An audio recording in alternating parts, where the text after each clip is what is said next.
Hingga saat ini Anda masih nikmati Bincang Pagi 1062 Radio Sangkakala.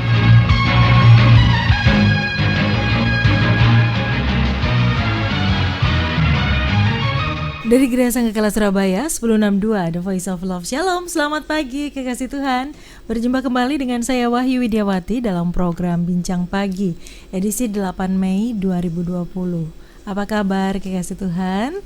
Pagi yang luar biasa ya, sangat cerah dan saya harapkan membawa semangat baru dalam kehidupan Anda. Masih tetap belajar, bekerja dan ibadah dari rumah. Mengajak kekasih Tuhan di program Bincang Pagi ini untuk belajar bersama juga, bertumbuh dalam kebenaran firman Tuhan. Sembari beraktivitas di rumah, kekasih Tuhan bisa bergabung bersama dengan kami. Anda bisa menyimak perbincangan kami, bisa bertanya, berdiskusi, bahkan mungkin bersaksi tentang apa yang Tuhan kerjakan hari-hari ini dalam kehidupan Anda.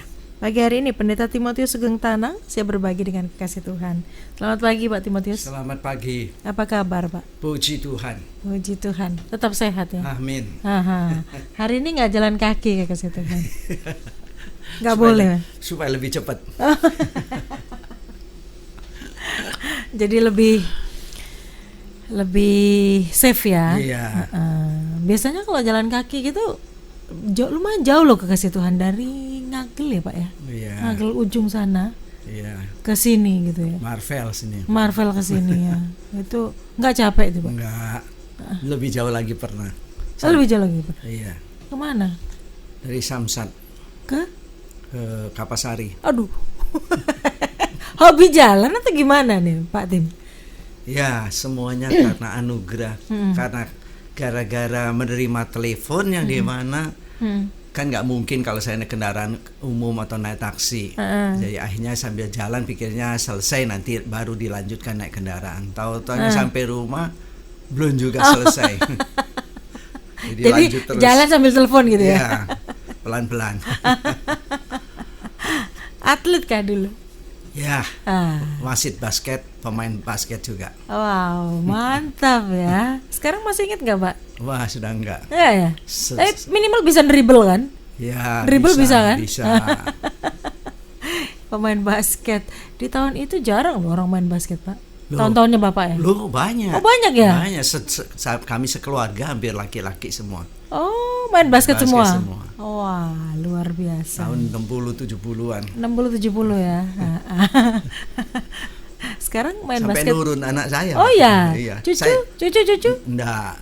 Sebelum saya kan waktu dipanggil Tuhan kan sudah berhenti basket. Kan anak-anak enggak tahu. Tapi herannya nurun lah, kan ada gennya. Ya, itulah. Gak pernah Bapak ajarin? Enggak juga. Enggak ya? Menangin. Oke. Baik, kekasih Tuhan, pagi hari ini Pak Timotius tertarik untuk mengangkat satu topik perbincangan yang agak-agak aneh gitu judulnya. Menurut kita atau menurut saya. Percuma percaya Alkitab. Sebentar, ini ambil judul ini pasti kekasih Tuhan dulu. Ya. Ini ya narasumbernya Kristen gak ini? Kalau dibelah isinya darahnya itu isinya darah Yesus kayaknya. Percayalah bahwa beliau percaya Tuhan Yesus ya. Kok tertarik dengan topik ini, kenapa Pak? Ya, kenapa saya angkat topik ini memang agak nyeleneh istilahnya. Unik gitu ya? Ya, tujuannya supaya yang saya kirimin WA untuk mereka mau dengar. Kenapa percuma percaya Alkitab? Ya, jadi makanya ya saya juga salam sapa buat para pendengar yang khusus yang biasa tiap hari terima renungan WA saya maupun saudara-saudara kami yang tergabung di Persekutuan 2 SKSC atau Jemaat Immanuel yang kami layani, dan beberapa jemaat yang sementara ini kami diistirahatkan dulu karena harus 2 bulan ini dari Maret April batal semua. Ya. 3 bulan Mbak, hampir 3 bulan ya, Mei ya. Kalau Mei karena belum dijadwal lagi ya. Waktu itu jadi akhir sementara dibatalkan, sehingga kami jarang untuk berjumpa, tetapi kami bisa berjumpa melalui HP, melalui renungan-renungan. Jadi melalui itulah kenapa saya angkat tema ini, sehingga sempat pertanyaan, ada berapa saudara yang bertanya sehingga membuat saya katakan kenapa saya kasih tema percuma percaya Alkitab. Tujuannya supaya kita sama-sama belajar. Ya. Supaya Anda hari ini mendengarkan, loh kok aneh pernyataannya ya. Harus didengarkan sampai habis supaya Anda nggak Ya, salah pengertian. betul, ya. Pak, kalau bicara Alkitab itu kan ini di depannya Pak Timotius juga ada Alkitab. Iya. Kita orang percaya ini juga bukan diwajibkan ya, ini menjadi sebuah kebutuhan akhirnya untuk membaca Alkitab setiap hari. Iya. Nah, ini salah satu penyebabnya karena saya perhatikan kenapa, banyak Pak? orang percaya kepada Tuhan Yesus tapi untuk baca Alkitabnya hampir jarang. Nah, Dan sesungguhnya firman Tuhan itu kan jawaban untuk memampukan kita. Sering kita ngerti tapi nggak ada kemampuan karena nggak ada modal, hati kita nggak penuh firman. Sehingga akibatnya waktu kita ngadepi bukan kekuatan firman, tapi kekuatan diri sendiri, yang karena dikatakan apa yang keluar dari mulut itu kan datang dari hati. Jadi dalam hal ini kalau hati kita nggak dipenuhi kepada firman Tuhan, bahaya besar. Dan salah satu penyebab juga ada yang mengkeramatkan Alkitab. Sampai akhirnya kalau tidur Alkitab harus di samping kepalanya, dibungkus kain. Ya, dijaga supaya dia menjaga. Nah, ini kan hal-hal yang kurang tepat. Makanya kenapa saya munculkan tema ini supaya kita melihat. Makanya kenapa waktu saya kirim info siaran radio, tulisannya temanya percuma percaya Alkitab titik-titik. Tandanya nggak titik. Ya, tandanya yang perlu didengar tuh yang selanjutnya itu. Jadi yang didengar titik-titiknya ya itu. Pak, tadi ini fenomena yang memang terjadi hari-hari ini ya. Ngakunya Kristen tetapi nggak pernah baca Alkitab. Nah, tapi ada juga yang tahu pernah baca Alkitab, kitab Kejadian sampai Wahyu sampai berkali-kali begitu, khatam gitu ya. Tapi toh tetap aja hidupnya, Pak. Nah, makanya itulah salah satu penyebab juga. Bukan hanya itu saja, yang tahu firman saja, yang sudah bisa memimpin jemaat saja masih melanggar atau sengaja dilanggar. Ya, jadi dalam hal ini karena gini aja lah, kalau kita lihat di Alkitab perbandingan hewan maupun tanam-tanaman, mereka kepada sang ciptanya kalau kita lihat tidak ada yang berani melawan. Ya. Tunduk pada sang cipta ya. Tapi yang masih bisa melawan manusia. Makanya suatu saat saya pernah lihat di TV satu percakapan dalam pertemuan ILC kalau nggak salah, seorang pembicara narasumber dia berkata, kenapa kalau kita lihat negara-negara tertentu menjadi kuat, contoh Korea Selatan menjadi kuat karena ada lawannya Korea Utara. Kenapa Israel kuat? Karena banyak dikepung oleh Arab, ya. Dan kenapa Indonesia kok nggak kuat-kuat? Karena Tuhan aja dilawan. Nah, ini salah satu contoh suatu pelajaran buat kehidupan kita.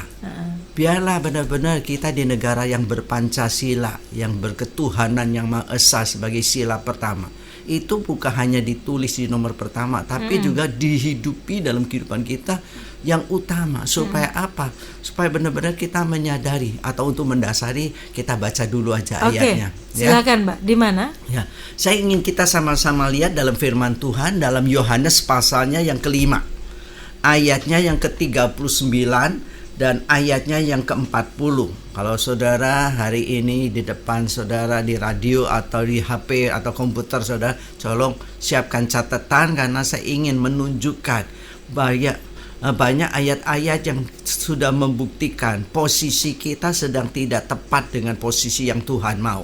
Dan ini yang perlu kita kembali kepada posisi dan fungsi sebenarnya. Seharusnya kita sebagai orang beriman, orang percaya kepada Tuhan Yesus atau gereja Tuhan, sesungguhnya gereja Tuhan itu adalah, kalau pakai bahasa saya, duta besar kerajaan surga di atas bumi ini.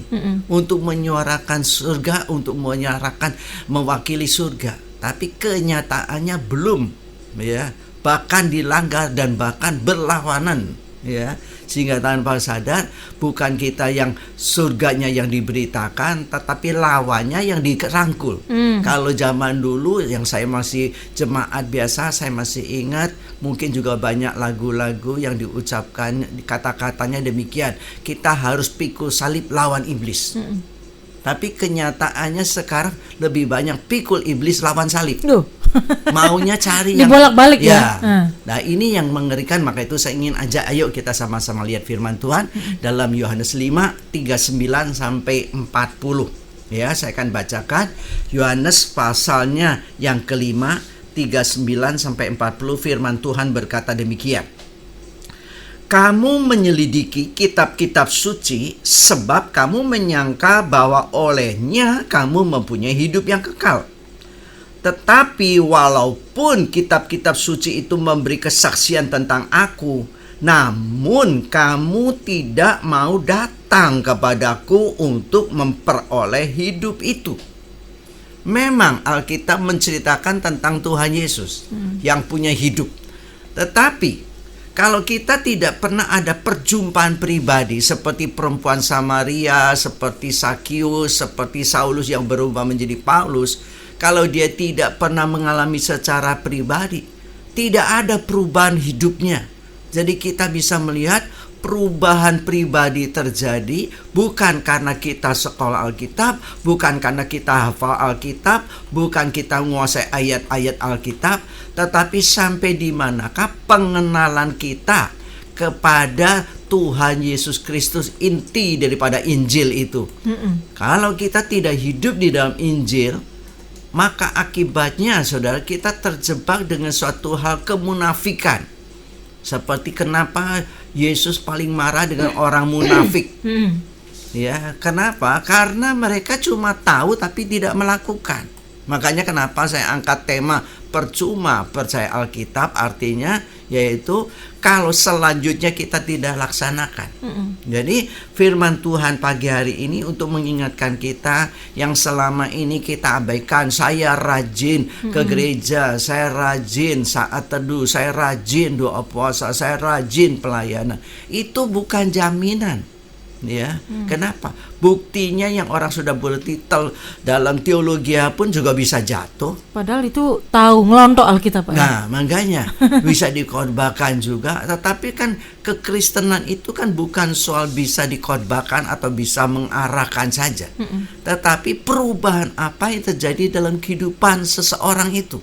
Kalau kita tidak mengalami suatu perubahan yang terjadi dalam hidupnya yang sesuai dengan firman Tuhan, maka apa yang kita lakukan tanpa sadar kita ini sia-sia. Ya, saya ngomong demikian karena saya ngalami pergumulan hal ini bertahun-tahun. Emang apa pergumulannya Bapak? Ya, saya latar belakang yang benci orang Kristen karena tidak memberikan contoh yang benar. Suatu saat ya saya tahu itu bukan usaha saya, tetapi Tuhan punya maksud dalam hidup saya, sehingga Tuhan boleh panggil saya untuk memilih saya seperti renungan WA hari ini kalau nggak salah. Ya, yang dimana gara-gara 2 raja-raja 7 orang-orang kusta itu mendapat makanan. Setelah itu salah seorang sadar, loh kenapa kita makan di sini kok nggak cepat lapor ke istana raja yang dimana mereka sudah dikepung sampai bayi dimakan, pohon, kulit pohon dimakan, hewan dimakan, saking kelaparan, saking kurang makanan yang ada itu. Sehingga kenapa kita mau nggak kabarin? Memang resiko orang kusta untuk kumpulkan nggak boleh, tetapi dia lakukan untuk ingin berbagi, ya. Sehingga akhirnya dia lapor. Dan kata-kata itu memotivasi saya dan memberikan inspirasi untuk saya menerima panggilan Tuhan untuk meninggalkan usaha pekerjaan saya tahun 78 di bulan September, untuk saya boleh datang di kota Surabaya untuk sebelumnya di mana? Saya ada di kota Bandung dulu. Di Bandung. Iya. Jadi dalam kurang Bandung ya. Ya, dari Jawa Barat ke Jawa Timur. Dan disitulah makanya saya boleh ngalamin. Nah, setelah saya menjadi percaya, saya mengambil suatu tekad, saya nggak mau jadi seperti orang-orang Kristen yang dulu-dulu yang saya tahu yang sudah menjadi batu memang sandungan. Dulu Bapak ketemu orang Kristen yang seperti apa contohnya? Waduh, benar-benar ada yang ngajari buku perpajakan yang nakalan. Ya. Padahal waktu itu Bapak belum Kristen ya? Belum Kristen. Orang tua saya tujuannya untuk supaya tertib, supaya ada pembukuan. Tapi mereka ngajarinya dengan ada cara dua yang pembukuan. Dengan cara yang tidak jujur. Tentunya di orang-orang di tengah-tengah yang belanja, ada yang karena kurang modal ingin tambah modal, dikasih modal ngilang. Dan selidik punya selidik, tahu-taunya istri hamba Tuhan. Dan itu yang menjadi kami tertunda untuk menjadi orang percaya.